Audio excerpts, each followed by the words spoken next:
untung dan ruginya manusia, bahagia dan celakanya, senangnya juga sengsaranya,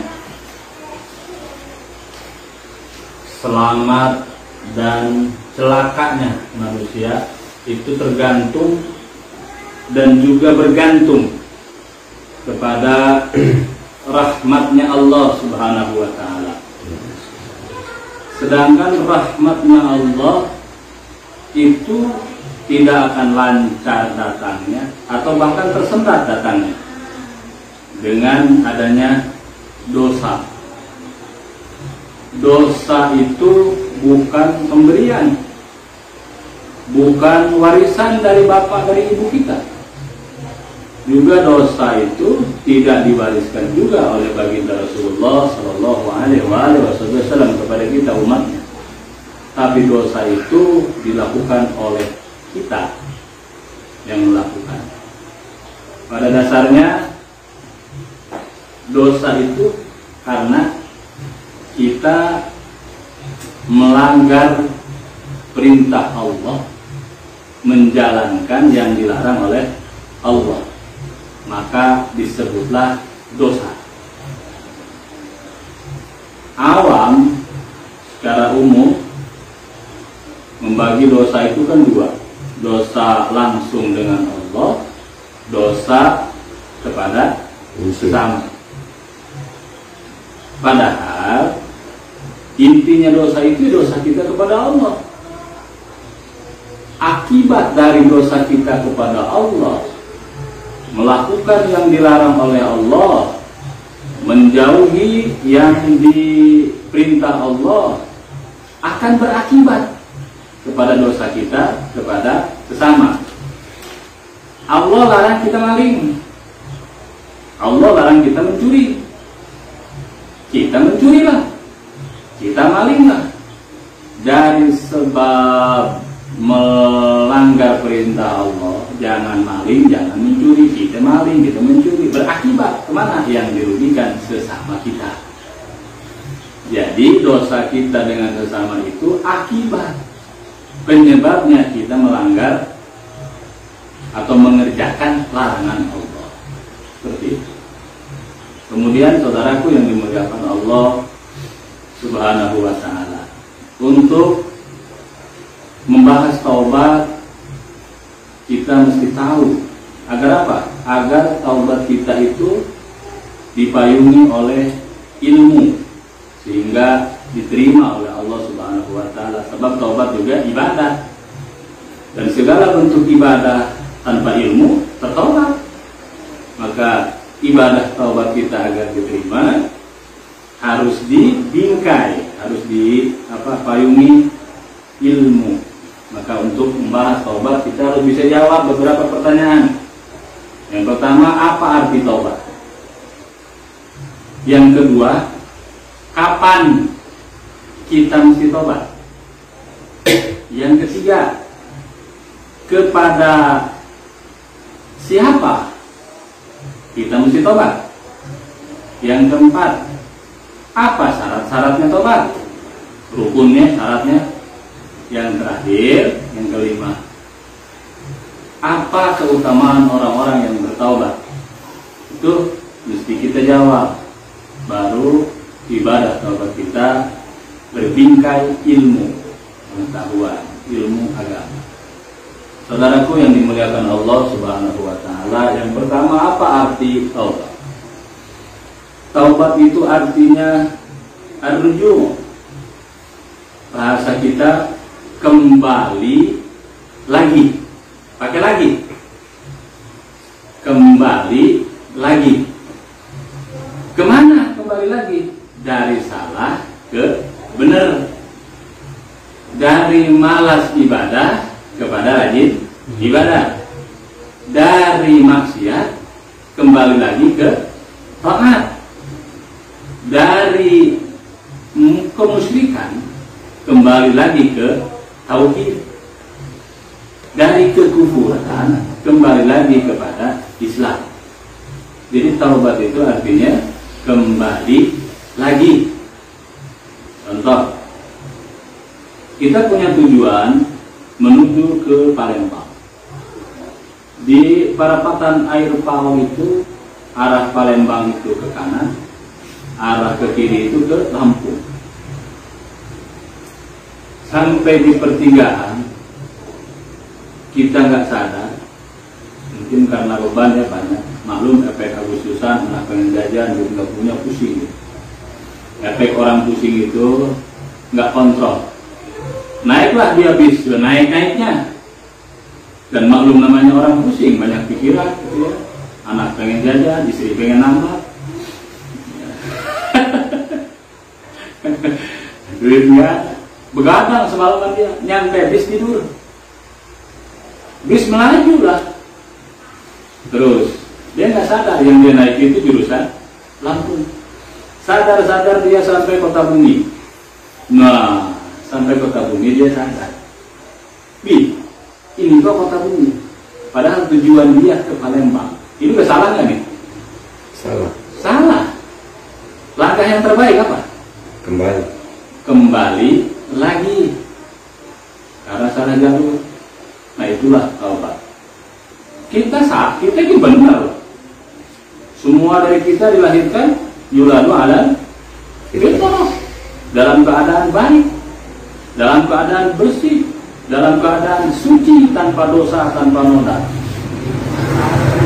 Seiring perjalanan hidup kita, hal-hal yang kita lalui, banyak kesalahan kita kepada Allah Subhanahu wa Ta'ala.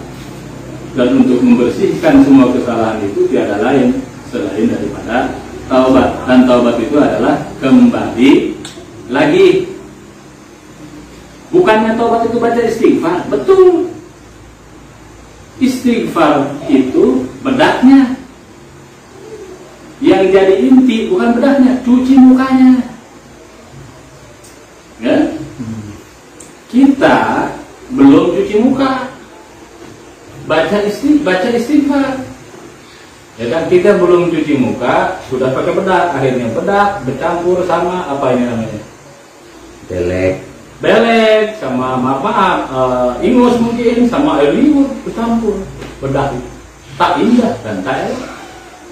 Yang paling bagus adalah cuci muka dulu, bersihin, baru pakai bedak. Sadar diri dulu, kita banyak salah, baru bedakin dengan astagfirullahaladzim. Gitu. Ada orang baca istighfar tapi nggak merasa diri salah. Itu orang pakai bedak, nggak cuci muka. Ada orang sadar diri banyak salah tapi nggak baca istighfar. Itu orang cuci muka aja, nggak pakai bedak. Itu yang pertama. Arti taubat adalah kembali lagi. Yang kedua, kapan waktunya taubat? Waktunya taubat, para ulama, guru-guru kita membagi waktu taubat itu kepada beberapa bagian. Yang pertama ada taubat harian. Ini kesempatannya, kesempatan waktu untuk taubat. Ada kesempatan waktu taubat harian, ada kesempatan taubat itu mingguan, ada kesempatan taubat itu tahunan, dan ada kesempatan taubat itu seumur hidup sekali. Ada 4 kesempatan kita, waktu kita untuk bertobat. Yang pertama taubat harian. Taubat harian itu melewati pintu sholat 5 waktu. Kita sholat, itu taubat kita. Kita baca kan, Rabbi gfirli warhamni, kan? Bukan taubat itu taubat. Ya Allah, ampunilah aku. Taubat harian. Dan ini yang paling inti, ini yang paling penting. Sholat 5 waktu. Taubat harian melewati pintu sholat 5 waktu. Tadi sudah diceritakan. Ya Rasulullah, datang sahabat kepada baginda Rasulullah, ya Rasulullah, apa keutamaan dari sholat 5 waktu? Rasul bilang, jikalau engkau ada sungai di depan rumahmu dan engkau membasuh badanmu 5 kali di sungai itu dalam sehari, apa jadinya? Badan saya bersih ya Rasulullah. Itulah salat lima waktu, membersihkan dosamu bainal asri wal maghrib, antara asar ke maghrib, antara maghrib ke isya, antara isya ke subuh, antara subuh ke zuhur, antara zuhur ke asar. Seperti itu. Taubat harian. Yang kedua ada taubat mingguan. Kesempatannya nih melewati pintu sholat Jumat bagi kita, ya kan? Jangan sampai 3 kali sebagai orang Islam melewati sholat Jumat, ya kan? Disamakan dengan non Muslim kita, ya? Jangan sampai 3 kali dengan sengaja meninggalkan sholat Jumat. Seminggu sekali. Ini pintu taubat, kesempatan kita melewati mingguan. Ada taubat tahunan. Kesempatannya itu melewati pintu puasa Ramadan. Puasa Ramadan itu lagi taubat kita, membakar dosa. Maka adalah Idul Fitri. Ini kembali Fitri suci, berarti sebulan sudah suci kita. Bagi yang mau menyucikan diri, ya, yang puasa, yang nggak puasa, ya gimana suci diri. Begitu. Ada terakhir kesempatan pintu taubat itu seumur hidup sekali, yaitu ketika kita melaksanakan ibadah haji. Tuh, seumur hidup sekali. Kewajiban kita ibadah haji seumur hidup sekali. Yang mampu, ongkosnya ada, perjalanannya aman, tidak, ya aman, nggak ada penyakit. Kalau kemarin kita 2 tahun tidak diberangkatkan ibadah haji karena keadaan tidak aman.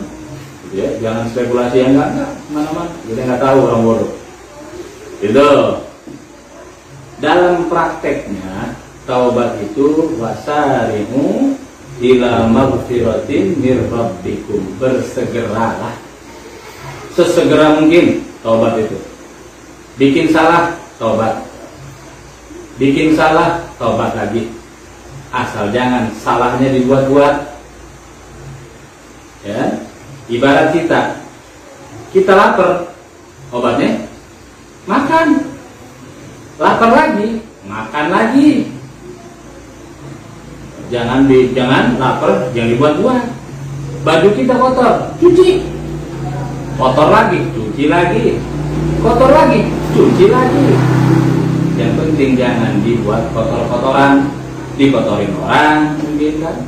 Kena cipratan mobil lewat, nggak apa-apa, bersihin, kita cuci lagi. Seperti itu, saudaraku yang dimuliakan Allah Subhanahu wa Ta'ala. Prakteknya taubat itu sesegera mungkin. Kita buat salah, taubat kepada Allah. Taubat kepada Allah. Gitu. Kemudian pertanyaan yang ketiga, apa syarat-syaratnya taubat? 3 syaratnya taubat. Yang pertama, syarat taubat adalah merasa diri salah. Harus merasa dulu. Harus merasa. Ya Allah, ya Rabb, saya ini hidup salah semua. Pagi, siang, sore, malam yang saya lewati, hari dan malam hari salah aja. Itu merasa salah. Kemudian wan nadam, apa? Menyesali. Sudah merasa menyesali, nyesel benar, ya Allah, ya Rabb, saya sudah memegang tangan ini, memegang yang enggak, yang bukan haknya saya pegang. Ya Allah, mata ini saya sudah pakai melihat yang bukan hak saya. Ya Allah, ya Rabbi, sudah berjam-jam saya duduk di belakang biduan yang sedang goyang. Ya Allah, ya Rabbi, mata saya, hidung saya, apa segala macam. Merasa menyesal saya, ya Allah, menyesal. Yang ketiga syaratnya taubat, al-iqraru alla ya'uda, berikrar, berjanji tidak akan kembali kepada kesalahan yang sama. Ketiga syaratnya taubat, merasa diri salah, menyesali diri atas kesalahan,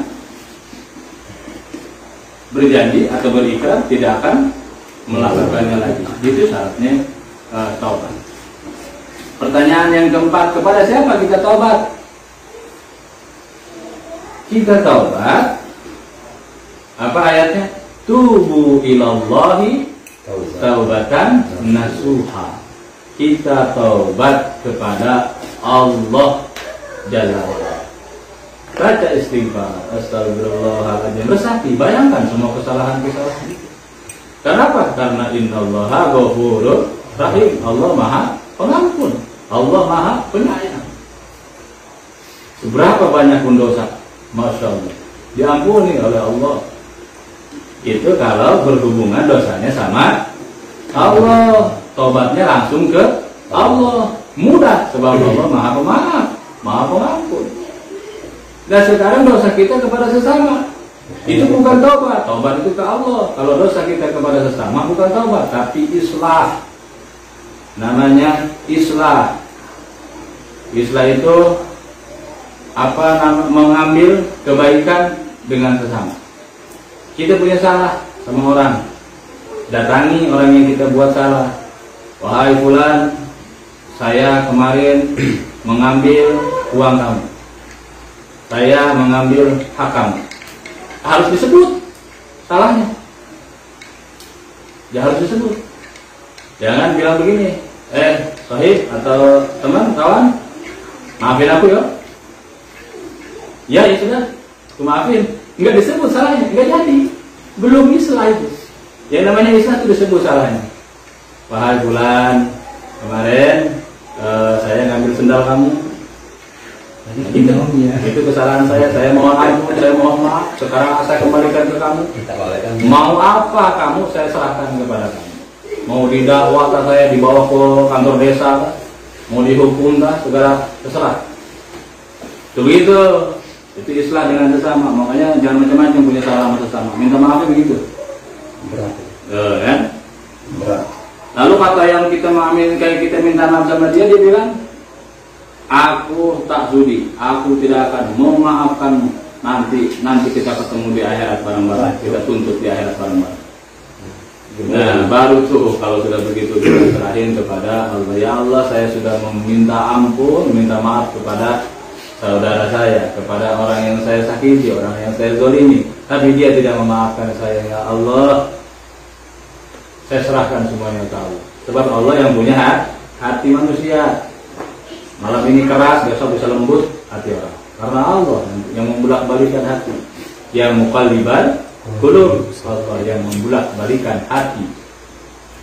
Kemudian kalau sudah kita taubat, susullah dengan kebaikan-kebaikan. Imam Ghazali radhiyallahu anhu mengatakan, ketika kita melakukan kesalahan, maka susullah dengan kebaikan yang banyak.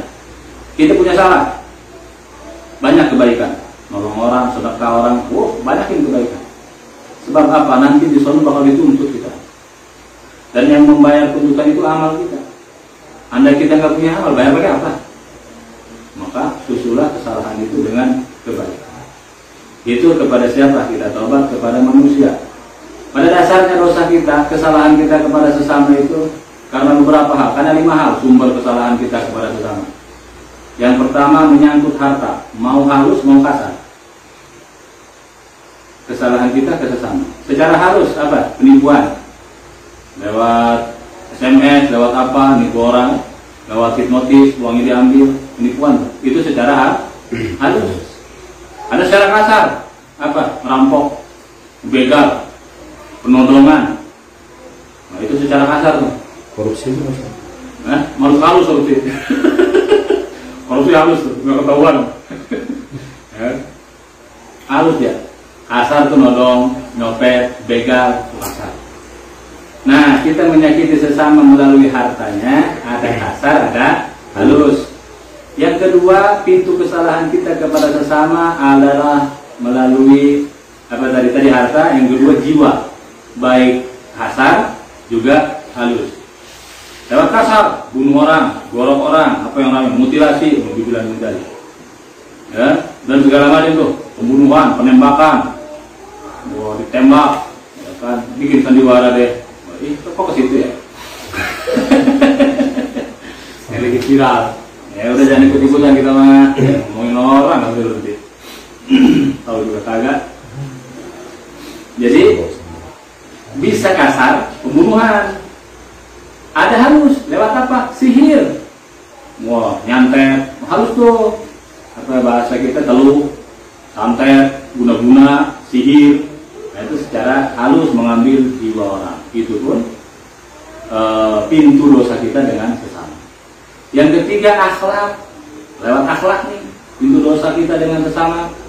Apa lewat akhlak? Tidak sopan. Yang tua bukan kita hormati, tapi kita hina-hina. Apalagi tuh? Menasihati orang depan orang banyak, itu sama, itu menyakiti itu. Karena ada orang salah, kita nasihati depan orang banyak, itu juga pintu kesalahan kita kepada sesama. Lewat akhlak, lewat pekerti kita. Tak pakai akhlak kita negur orang depan orang banyak, kamu salah jadi gitu, ya orang disinggung dan segala macam. Itu dari perkataan kita menyakiti orang.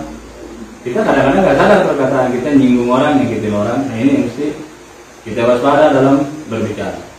Makanya Imam Syafi'i radhiyallahu anhu ngajarin kita diamlah, karena diam itu emas, diam itu permata, mahal diam itu. Daripada ngomong kita salah, nyakitin orang.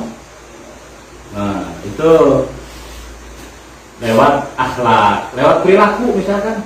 Ini lewat mulut ya, ada lewat perilaku. Apa perilaku kita? Ya lewat depan orang, permisi kagak, apa kagak, juga kayak gerbong palit. Tahu gerbong nggak? Apa gerbong? Tahu gerbong nggak? Gerbong itu pohon pisang. Atau pisang yang udah mati. Pohon pisang yang apa anyut di sungai itu kan nggak ada permisi dia lewat aja. Gerbong aja. Kalau bahasa kami Sunda gerbong palit.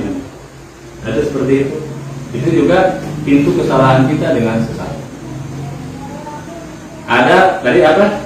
Lewat harta, jiwa, lewat akhlak, lewat al-irdu, kehormatan, harga diri.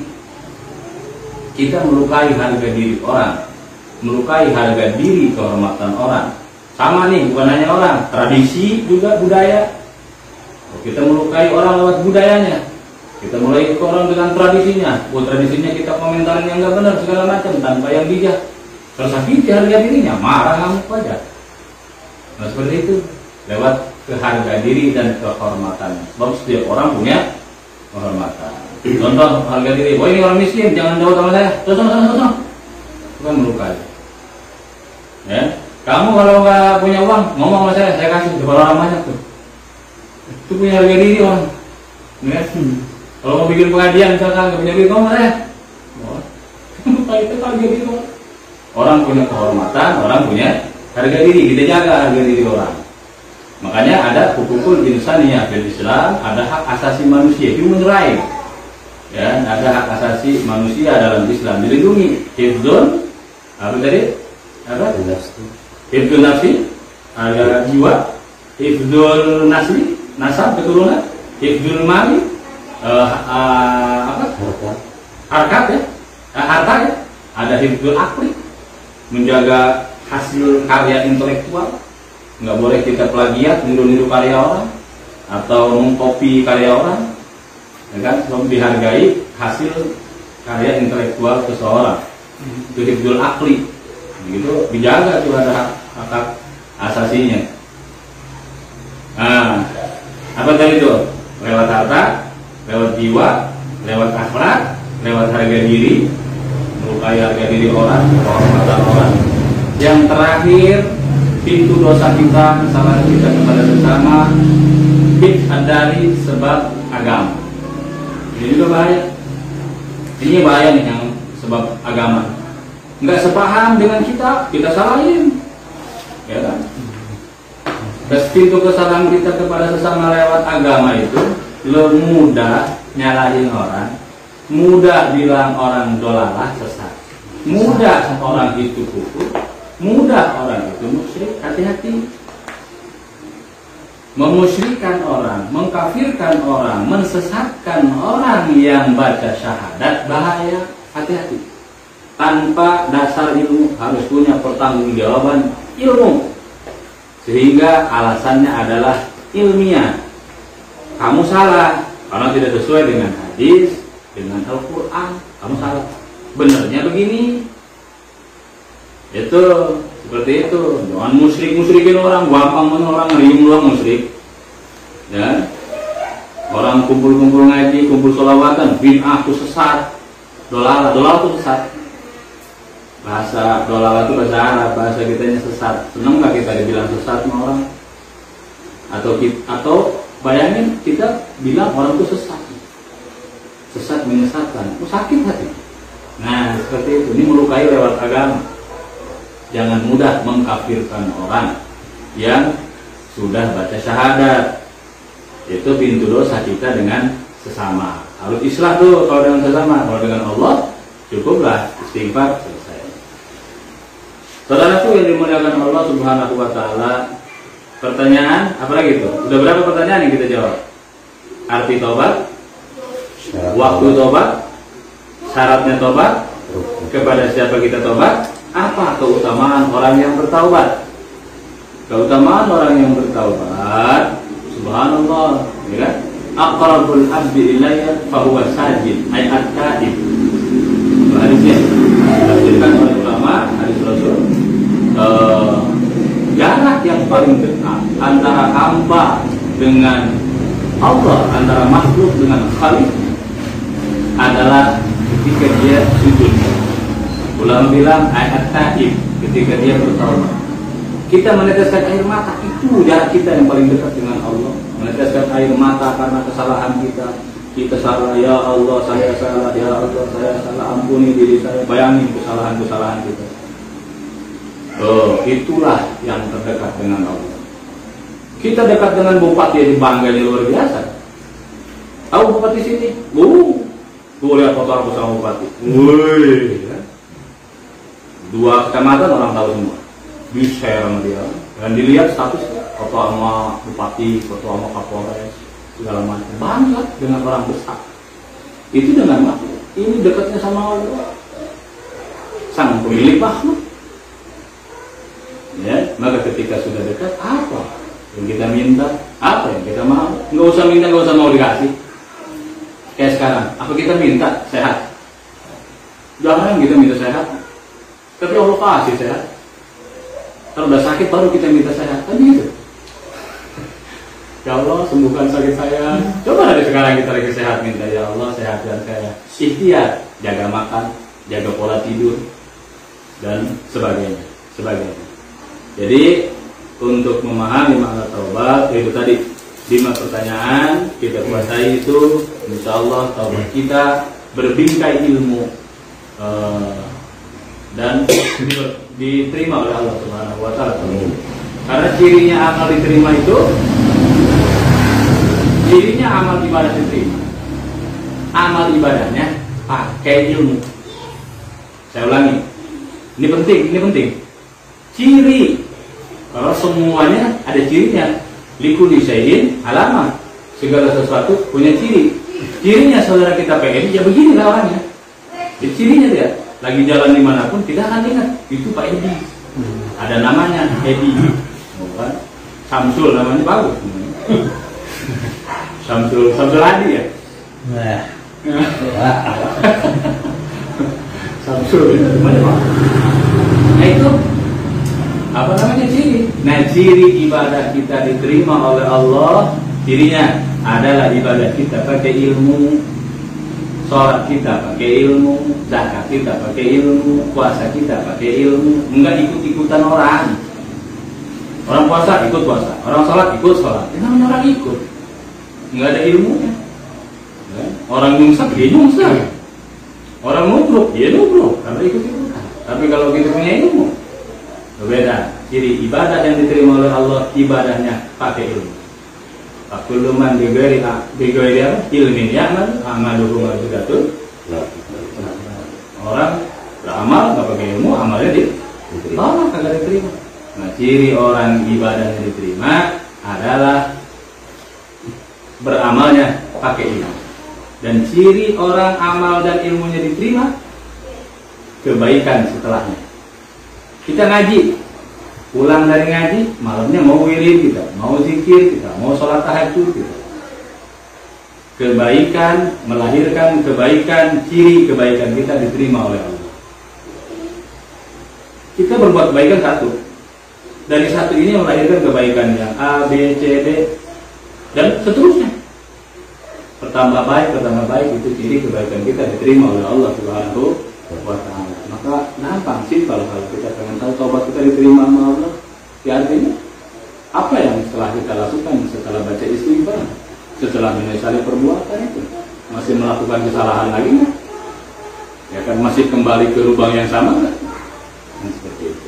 Andaikan kita kembali ke lubang yang sama, bersegeralah, karena taubat itu akan Allah terima sampai apa? Sampai nyawa di sini, di tenggorokan. Kalau masih di perut, di kaki, cabut nyawa itu dari kaki, tarik terus lutut, dengkul, perut, dada, tenggorokan. Lewat dari tenggorokan udah nggak ada waktu lagi buat taubat. Masya Allah. Jadi kita masih bisa nih, masih sehat segala macam. Kita taubat. Bentuk taubat, ucapan istighfar. Yang terpenting adalah menyadari diri kita, menyesali diri kita, dan berjanji berikrar tidak akan kembali kepada kesalahan yang sama. Mungkin itu, semoga ini nasihat buat pribadi. Dan terima kasih bagi yang sudah berkenan membagi ilmu untuk mengkaji lagi kita tentang taubat agar taubat kita berilmu dan semoga itu diterima oleh Allah Subhanahu wa Ta'ala. Demikian, terima kasih banyak. Semoga bermanfaat. Alhamdulillah wa yakum ajmain. Wallahu a'lam bishawab. Kita tutup pengajian kita.